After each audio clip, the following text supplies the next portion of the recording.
It's just you and me this week, and I am so grateful to be back here with you. And we are going to be chatting about discipline. The question that came in for today's episode is, how can I be disciplined in the way that I care for myself without it feeling controlling, rigid, or obsessive? What I think is so important to start with here is that language can be very powerful. The words that we use can be very powerful. And so it may be worth examining, what does the word discipline actually mean in the sense of how is it defined in a dictionary, but also what does it mean for you? And I think that there's always the definition that we can find of any word in a dictionary. And then there's also what the word means for us because of experiences that we've had, because of how we have personally engaged with a word and what it means for us, or what emotions or thoughts or feelings a certain word evokes for us. So let's look at the dictionary word for discipline. I'm looking at the Merriam-Webster dictionary, and I'm seeing that discipline can mean a control gained by enforcing obedience or order. So, orderly or prescribed conduct or pattern of behavior, self control, or it can also be used in terms of punishment. So, a training that corrects, molds, or perfects the mental faculties or moral character. And then also, finally, it can be like a field of study. So, when you think about your own experience with discipline, what kinds of words come to mind? For me, when I think about discipline, the thing that comes to mind is getting in trouble for doing something wrong. And so there was a long period of time for me when thinking about having discipline, it did resonate because my underlying belief was that my body was wrong, was that I had done something wrong, was that I was wrong on some level or another. And so the things that I was disciplined with were really in an effort to correct that. So let me give some personal examples that may or may not resonate with you, that might reflect what you're experiencing in your own reality, but also might help you to identify, your own examples of this. For me, when I held the belief that my body was bad and my body was wrong, I tried to be very disciplined in my workouts and in my eating habits in an effort to correct, to fix what was wrong about my body. It was very rigid. It was definitely rooted in punishment. And it absolutely was, for the purpose of trying to correct something that I felt like was not right, was not good enough. And it felt very oppressive. So I have definitely been disciplined, incredibly disciplined with my behaviors towards myself when it came to exercise and food in the past, when I held the underlying belief that my body was a problem to be fixed, and the behaviors that I was being disciplined with were the things that I was engaging with to try to fix my body. I will say that for a long period of time, when I was doing work to try to heal my relationship with food and movement and my body, after many, many, many years of disordered eating, over exercise, restrictive eating, binge eating, really, really poor body image, a really, really deflated sense of self, a total lack of self connection. When I started to do the work to heal my relationship with myself, and when I say quote unquote, do the work to heal my relationship with myself, I mean that I started working to eat more intuitively. I started working to have a more intuitive relationship with movement. I started working to release some of the coping mechanisms that I had developed uh, in order to self correct, right? Like perfectionism, people pleasing, and really also tried to work to build up self connection and self trust and self compassion. So when I'm talking about doing the work, those are the things that I really mean. When I started to do that, I was not in a place where the word discipline would have been a word that would have felt helpful or productive or supportive to use when it came to my relationship with myself. And I'm just sharing this because sometimes it is as simple as picking a different word, and that can unlock an entirely different experience that we're having with a thought or with an idea, or with a certain type of behavior, right? So for some people who have really struggled with a disordered relationship with exercise or exercise obsession or their relationship with exercise, it can be incredibly powerful to shift from using the word exercise to using the word movement. Now, technically, they can absolutely be the same thing. But like I mentioned before, there's a definition for a word that you can find in the dictionary. And there's also your internalized sense of what that word means because of your experiences. And so if I've had a really challenging relationship with exercise and a really punishing relationship with exercise, and it's been disordered and really punitive, it can be empowering to use a different word to describe moving my body that might not carry so much baggage with it, right? So maybe exercise is really loaded for you, but the word movement is much more open and freeing. And so sometimes it can be as simple as shifting our language. So for me, there was a time where I really resonated with the word discipline.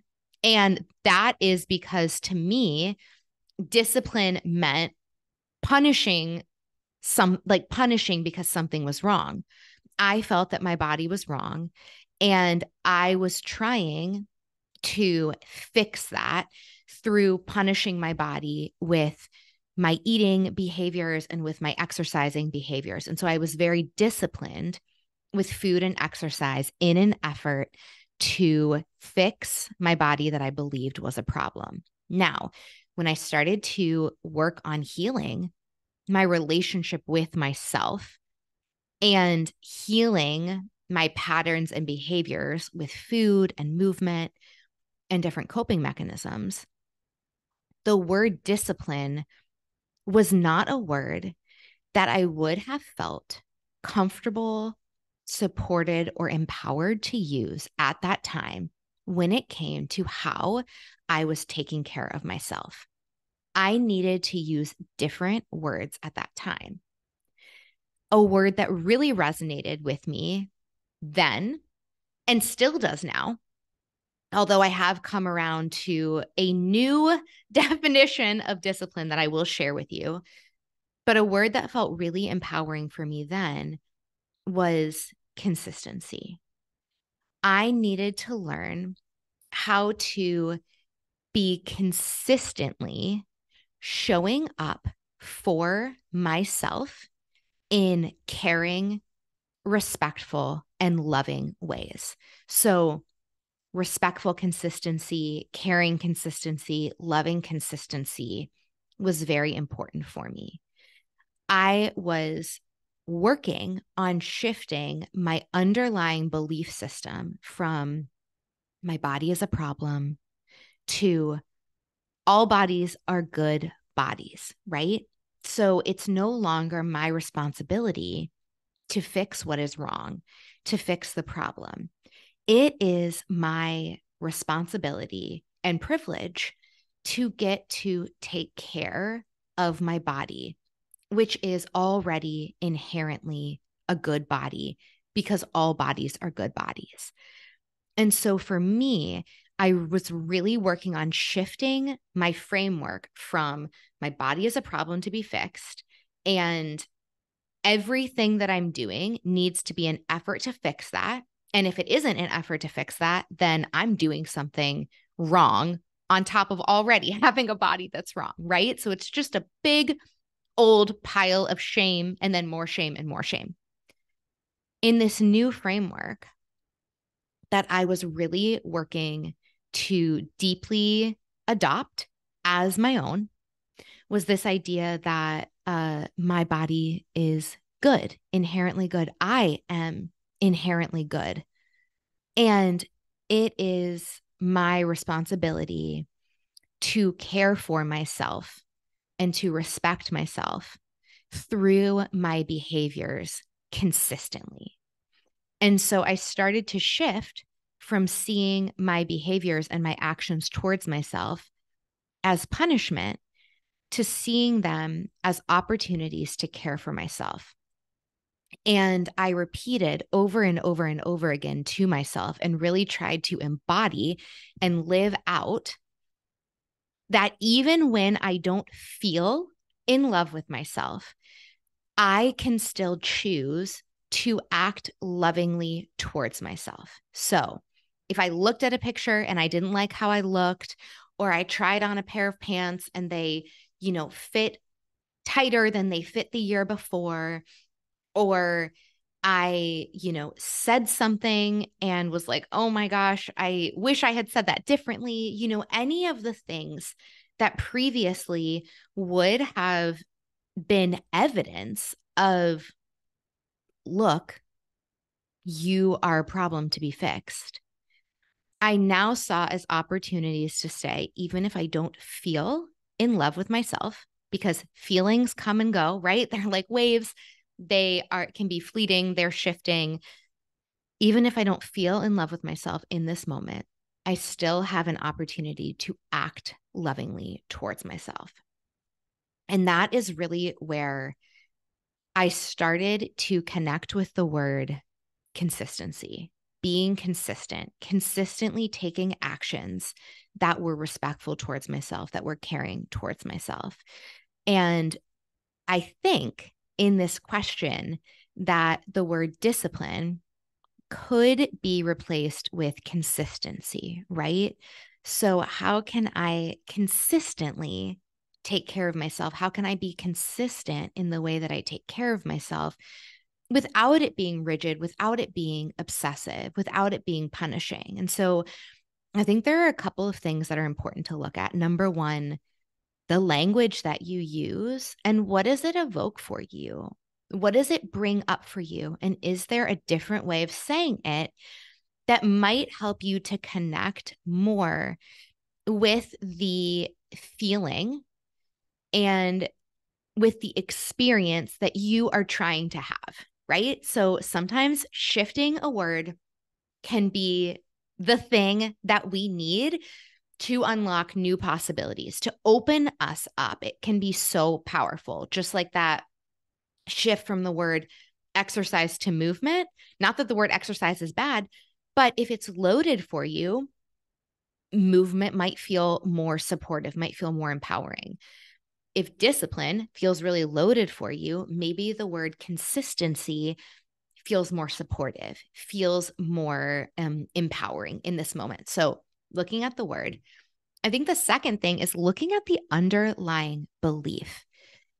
If you are looking to be more disciplined or consistent in the way that you're taking care of yourself, What is your underlying belief about yourself? Do you have the belief that inherently you are a problem that needs to be fixed? Because then I think any action you're taking towards yourself probably has that punishing undertone. Or is the underlying belief that you are inherently good, you are inherently worthy, you are inherently enough? Because then I think the actions that you take towards yourself are much more caring, much more nurturing, much more supportive. I definitely think that there's so much value in the practice of self-compassion through this all. And of course, we dive so deep into self-compassion in episode 3 of the Unmeasured podcast, which you can go back and listen to at any time. But I think that practice of self-talk, that practice of dialoguing with yourself in the voice of self-compassion can really help to turn up the self-connection and the self-trust, and that it can help to shift the underlying belief system that is informing the actions that you take. And then I think it's so important to be empowered by your opportunity to make choices that align with your values. So that you have a choice to treat yourself with care. You have the choice to treat yourself with respect, even in those moments where you might not be really feeling it, right? You might not be feeling in love with yourself. You might not be feeling in like with yourself. Of course, I'm thinking about 10 things I hate about you and the quote about the Prada backpack. But if you are not feeling in like with yourself, if you're not feeling in love with yourself, you can still choose to act lovingly towards yourself. And I think we have these experiences with other people all the time, right? Like you might have an interaction with someone where you're like, yeah, this isn't in this moment, you're not my favorite person in the world. And I'm still going to act respectfully towards you. We can choose to act respectfully towards ourselves. And to me, that's really where the loving consistency comes into play. I will also add that I think it's so important to connect with the why behind the consistency, because when we do that, it opens up the opportunity to be flexible. So we might have a behavior that we want to be consistent with.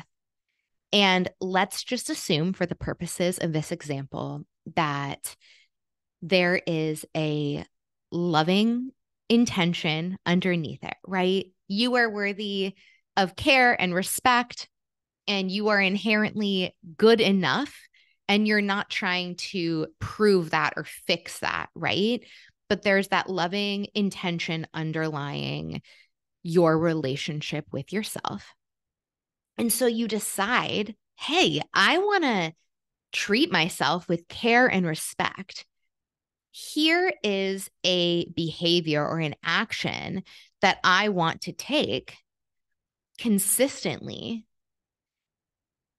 And what is the reason why? So, an example might be that you want to start to wake up really early in the morning to have some grounding, quiet time, some time of self-reflection before the rest of the world is awake, before people need things from you, and you want to be consistent with this.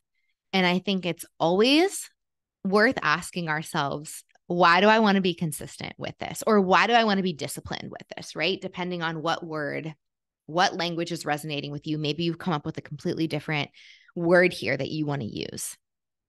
Why do I want to do this? So maybe you say to yourself, I want to feel more intentional during my day. I want to feel more like awake to my life. I want to feel more present. I want to feel like a priority in my life. Beautiful. I love those intentions. So you set your alarm for 5 a.m. and you're like, I'm going to try this.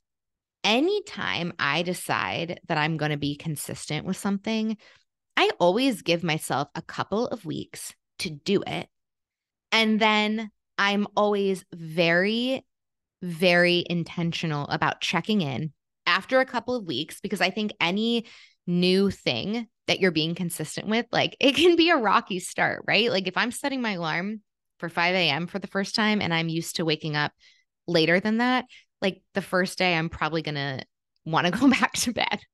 Saying this from personal experience. So you do that for a couple of weeks. And then let's say you check in 3 weeks in and you say to yourself, okay, curiosity, right? Let's create some curiosity in my relationship with myself. What went well about this? What was challenging about this? What did I learn through this? And do I feel like the act of doing this thing consistently is actually supporting the underlying why? So maybe you're waking up at 5 a.m. most mornings, and the first couple mornings were rough, but now you're like, yeah, it's a moment of like, woof, I don't want to get out of my bed. But once I'm up and I'm snuggled up on the couch with my cup of coffee and my journal or my meditation app or my devotional or whatever it is, I am so happy that I'm there. And the days when I do this, I do feel differently. I feel more connected to myself. I feel more intentional. I feel like I got to fill up my own cup before I, went out in the world and poured into everyone else's. And I know that, metaphor filling up our own cup before we pour out is so cheesy and overused. But I also think like I'm such a lover of pop culture. And I feel like things become popular for a reason, right? It's like, okay, yeah, these bands, like this music's really popular because it's awesome. I feel like that metaphor is very popular because it's totally hits the nail on the head, like filling up your own cup. So maybe you have that experience and it's like, yeah, I checked in and this is going really well. And this is feeling really good. And this is supporting my underlying intention, which is coming from this very loving place. I always like to ask what's going well, what feels challenging. Is there any way that I want to shift this or upgrade this that might work even better for me now that I've had some experience with it? So maybe you have an opportunity to tweak it a little bit, or maybe it's great as is. And so you keep doing it, right? And you keep checking in with yourself every couple of weeks. Is this still feeling good? Is this still working? Awesome. If it is, you keep going. If it's not, you pivot.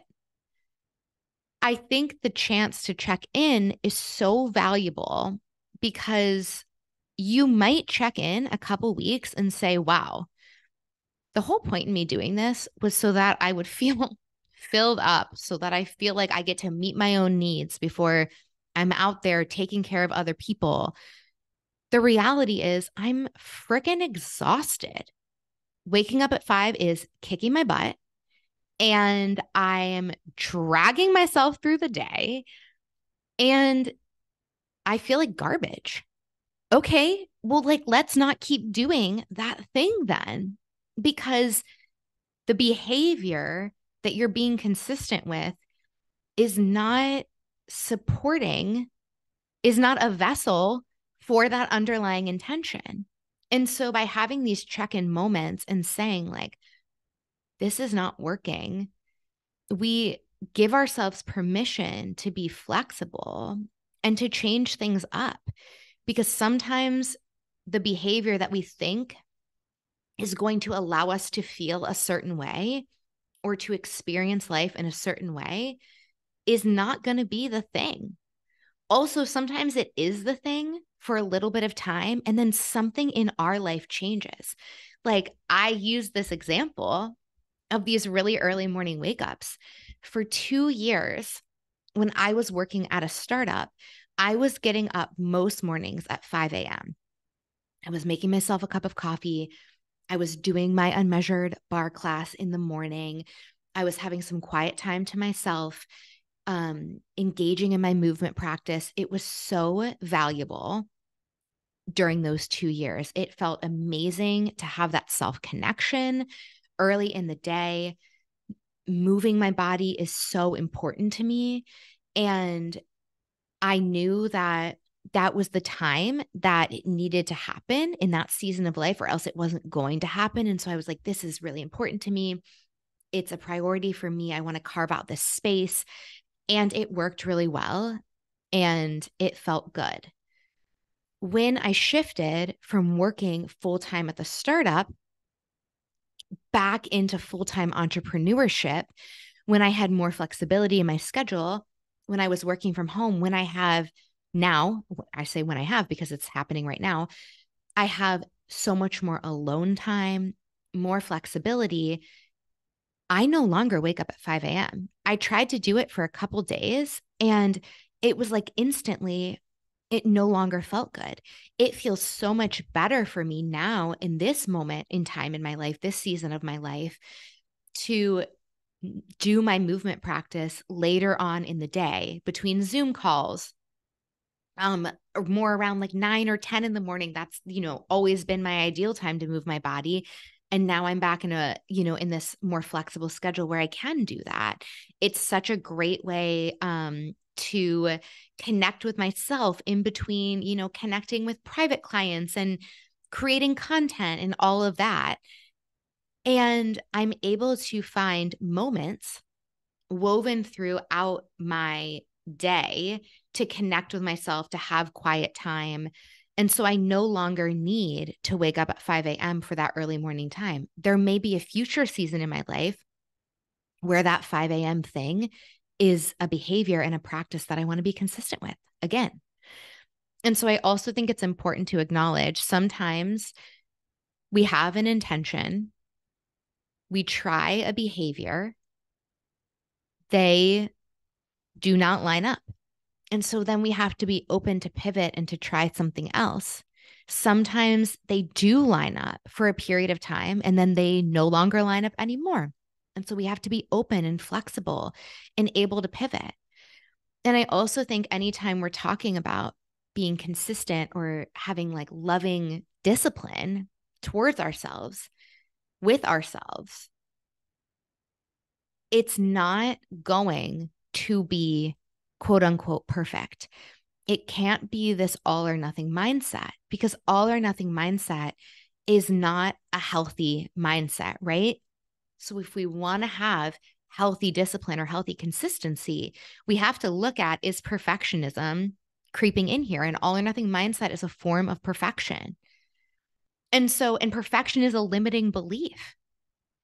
And so we want to shed that limiting belief. We want to open ourselves up to saying, like, if the intention is loving, if the underlying belief system is loving, if the behavior actually feels like a supportive vessel for that underlying intention, and I'm being consistent with it, how can I adopt a healthier mindset around the behavior itself, right? So rather than I have to do this perfectly for it to be good or right or enough, we adopt the mindset of most of the time or a lot of the time or often, right? So language is so powerful. What is going on in our mind, our mindset is so powerful. I really believe that so much of our relationship to behaviors, even though the behavior can look external, is actually what's going on in our inner world. I think other words that might feel more supportive than discipline, if discipline feels like a loaded word to you, could be, definitely consistency, but we can also look at creating rituals in our day, right?